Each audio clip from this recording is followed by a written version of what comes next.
Bismillahirrahmanirrahim. Assalamualaikum warahmatullahi wabarakatuh. Alhamdulillah, dalam perjalanan spiritual kali ini, kita akan berziarah ke makam Syekh Datuk Kahfi, dikenal juga dengan nama Syekh Idofi, atau Syekh Nurul Jati, atau Syekh Nurjati. Beliau adalah tokoh penyebar Islam di wilayah yang sekarang dikenal dengan Cirebon dan leluhur dari pembesar Sumedang.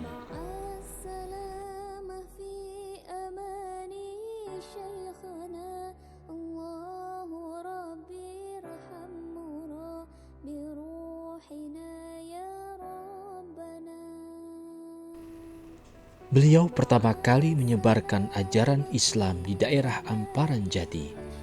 Syekh Datuk Kahfi merupakan buyut dari Pangeran Santri atau Ki Gedeng Sumedang, penerus penguasa di Kerajaan Sumedang Larang, Jawa Barat, dan putra dari Syekh Datuk Ahmad. Ia juga merupakan keturunan dari Amir Abdullah Khan.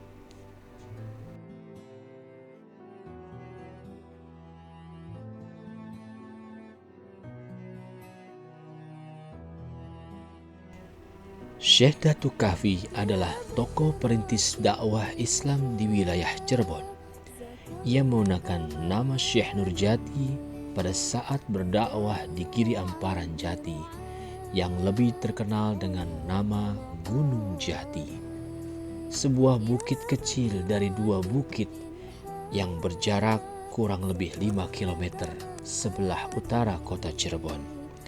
Tepatnya di Desa Astana, Kecamatan Gunung Jati, Kabupaten Cirebon.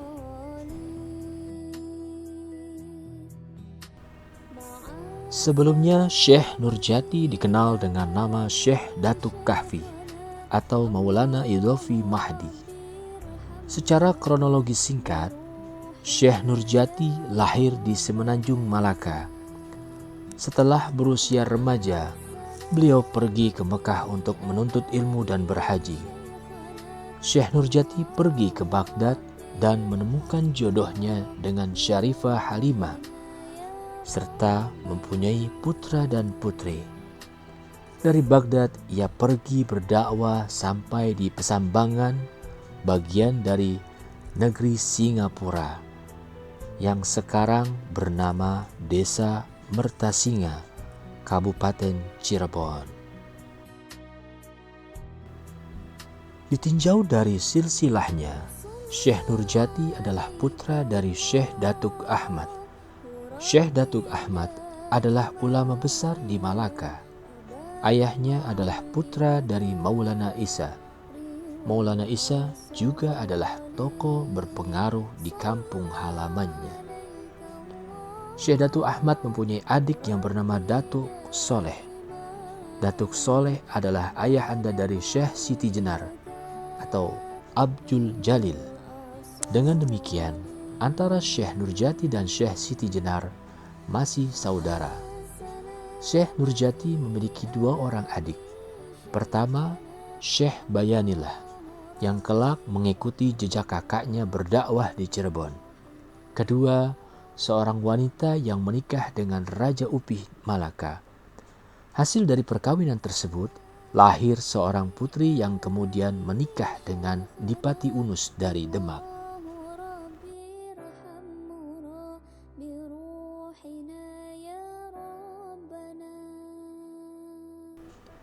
Silsilah Syekh Nurjati atau Datuk Kahfi yang bersambung dengan Sayyid Alawi bin Muhammad Sahib Mirbad hingga Ahmad Al-Muhajir bin Isa Ar-Rumi, Hadramut Yaman, dan seterusnya hingga Imam Hussein, cucu Nabi Muhammad SAW.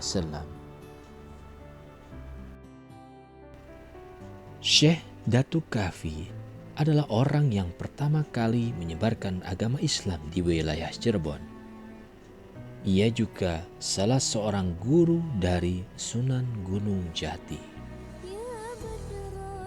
Islam sendiri mulai berkembang di Cirebon sejak kedatangannya di tanah Cirebon, tepatnya di wilayah Giri Amparan Jati, yang lebih populer dikenal dengan Gunung Jati. Beliau diutus oleh Raja Baghdad, ayah dari Syarifah Halimah yang merupakan istrinya, untuk menyebarkan agama Islam di tanah Jawa. Sebelumnya, ia memang menyiarkan Islam di Baghdad setelah menunaikan ibadah haji di Mekah. Sesampainya di Gunung Jati, Syekh Datul Kahfi kemudian menyiarkan agama Islam dan membuat sebuah perguruan atau tempat belajar Islam. Alhamdulillah, kita diberikan kesempatan untuk bisa memasuki makam Syekh Datul Kahfi untuk bertawasul dan berdoa di depan nisan beliau.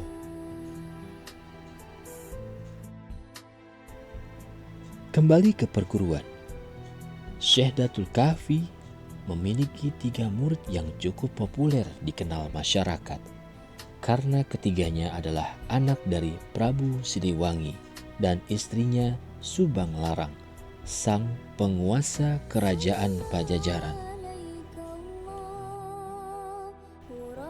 Ketiga anak Prabu Siliwangi itu yakni Walang Sungsang atau Pangeran Cakrabuana, Laras Santang atau Syarifah Mudaim, dan Raja Sengara atau yang kita kenal dengan Pangeran Kian Santang. Ada pula nama tersohor lainnya yang juga disebut-sebut merupakan murid Syekh Datuk Kahfi, di antaranya Sunan Kalijaga dan Syekh Siti Jenar. Setelah memperdalam Islam oleh Syekh Datuk Kahfi, Walang Sungsang dan Laras Santang kemudian disuruh untuk menunaikan ibadah haji ke Mekah. Sedangkan Kian Santang diutus untuk menyebarkan Islam ke wilayah Garut dan kemudian juga menunaikan ibadah haji ke Mekah. Bahkan saat masa kerajaan Pajajaran, justru banyak yang berguru kepada beliau karena memang cara dakwah dan syiar Islamnya sangat luas dan menarik perhatian, maka banyak yang memeluk Islam pada waktu itu tanpa paksaan. Syekh Datuk Kahfi akhirnya wafat di Cirebon. Jasadnya kemudian dimakamkan di Gunung Jati. Makam Syekh Datuk Kahfi juga berdekatan dengan makam Sunan Gunung Jati. Lokasinya hanya terpisahkan dengan jalan raya. Sekian perjalanan kita kali ini. Insya Allah kita akan bertemu di perjalanan spiritual ziarah makam-makam wali lainnya. Wabillahi taufik wal hidayah. Wassalamualaikum warahmatullahi wabarakatuh.